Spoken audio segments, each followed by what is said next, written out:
Good morning students. Welcome to the third session on circle. In this session we are going to continue with practice set 6.1. Okay.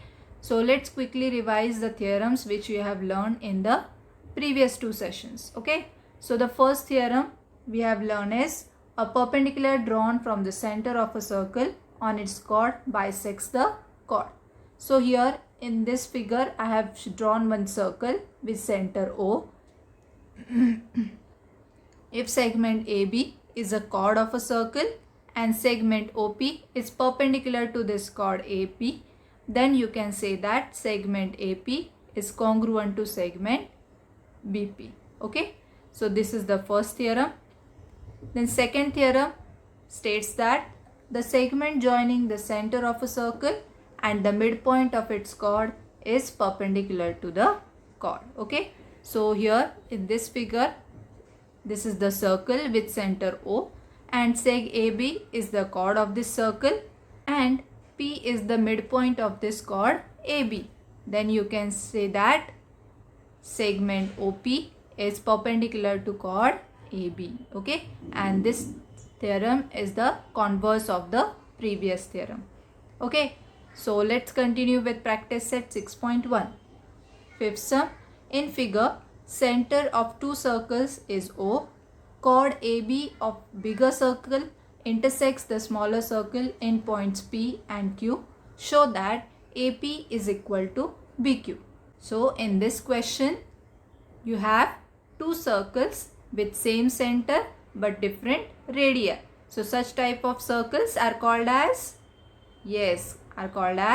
concentric circles. Okay, so two concentric circles having center O is given to us. Yes, then we have to prove that AP is equal to BQ. Okay, these two segments are equal, that you have to prove. For that we have to do one construction. We have to draw segment OM perpendicular to segment AB. Okay, so this is the construction we have done. Let's start with the proof. Segment OM is perpendicular to chord PQ. Now we know that segment points P and Q, these lie on this chord AB. Okay, and due to the construction we can say that segment OM is perpendicular to chord PQ. Okay, then segment PM is equal to segment MQ. Yes, write this equation as equation 1 and reason you will write as a perpendicular drawn from a center of a circle on its chord bisects the chord. Okay, now segment OM is perpendicular to chord AB. It is a construction, so we can write here segment AM is equal to MB. Write this equation as equation 2 and reason you will write as a perpendicular drawn from the center of a circle on its chord bisects the chord. Okay, now subtracting equation 1 from equation 2, what we will get? AM minus PM is equal to MB minus MQ. Now observe this figure. AM minus PM is equal to MB minus MQ. So which part you can write here? Yes, AP is equal to BQ. Reason you will write as points A, P, M, B and Q are collinear points. Hence we have proved that AP is equal to PQ. Okay, now let's move on to the next question. Prove that if a diameter of a circle bisects two chords of the circle, then those two chords are parallel to each other. So this is the diagram given to you, and in this diagram it is a circle with center O. Chord AB and chord CD, these are the two chords of this circle, and segment PQ is the diameter of this circle. So let's see what is given to us. Segment PQ is the diameter of a circle with center O. Diameter PQ bisects chord AB and chord CD at point M and point N respectively. Then what you have to prove is segment AB or the chord AB is parallel to chord CD. Okay, so let's start with the proof. Diameter PQ bisects chord AB and chord CD at points M and N respectively. It is given to us. Okay. So segment AM is equal to segment BM. That means segment AM is congruent to segment BM and segment CN is congruent to segment DN. Okay. Then this segment OM is perpendicular to chord AB and segment ON is perpendicular to chord CD. Reason you will write as segment joining the center of a circle and the midpoint of its chord is perpendicular to the chord. Okay, because we have shown that point M and point N are the midpoint of these two chords. Okay, therefore angle OMA is equal to 90 degree and angle ONC is equal to 90 degree. Now angle OMA plus angle ONC is equal to 90 degree plus 90 degree, that is equal to 180 degree. And if you see this, if you consider that segment AB is parallel to segment CD and segment MN is their transversal, then angle OMA and angle ONC, these two are interior angles on the same side of the transversal. Yes, that means they should be supplementary.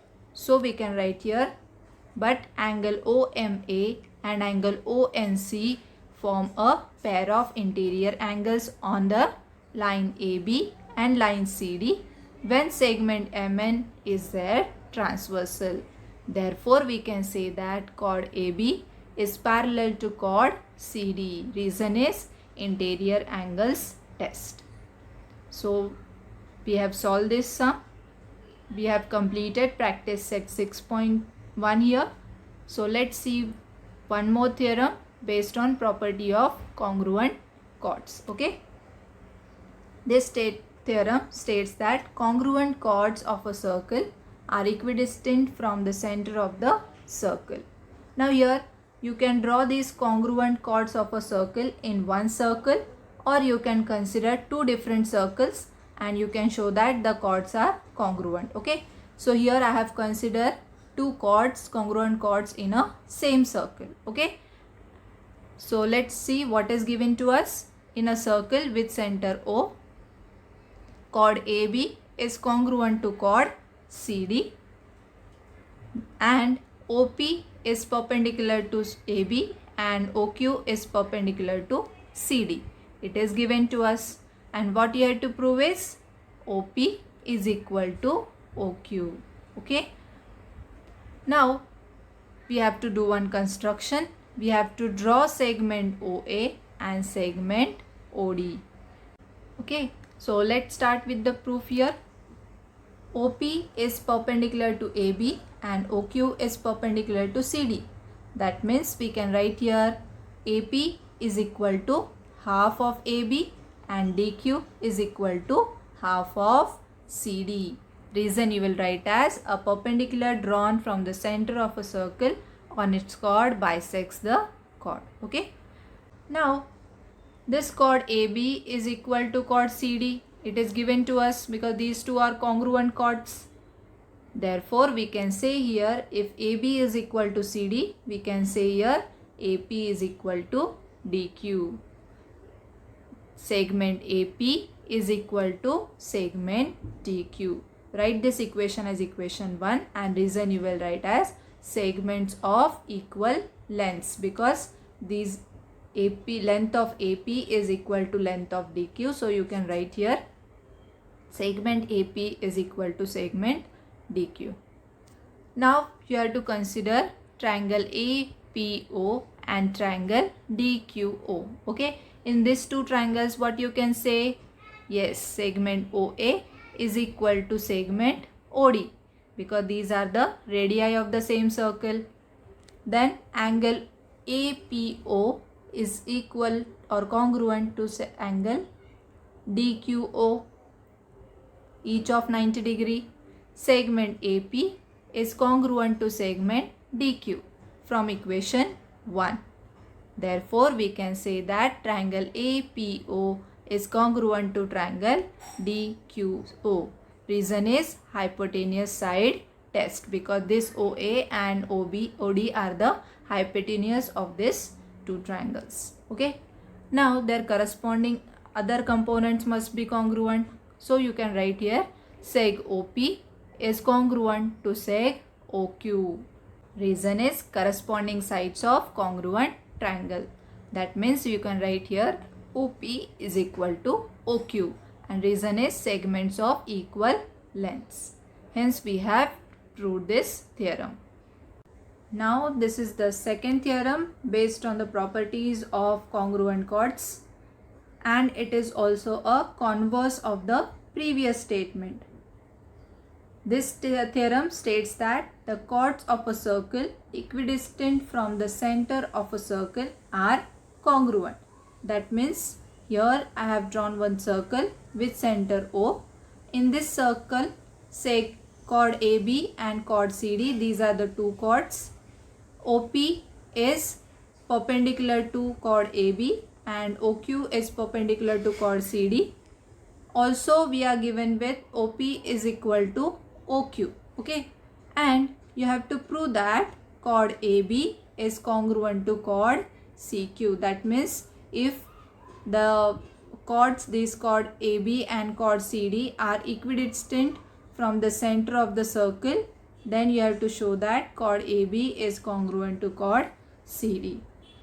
Now this theorem is omitted from your syllabus, but it is very important theorem and you are going to use this theorem in the 10th standard. So I am giving you just a information about this theorem. So I hope you all have enjoyed this session. You have understood whatever I taught in this session. So now let's move on to the last part of this session, that is assignment. Here I have given you one question. Radius of a circle with center O is 41 units. Length of a chord PQ is 80 units. Find the distance of the chord from the center of the circle. So here first you have to draw a diagram according to the given information, and then you have to solve this sum. Okay. So with this I'll end this session here. Thanks for watching this video.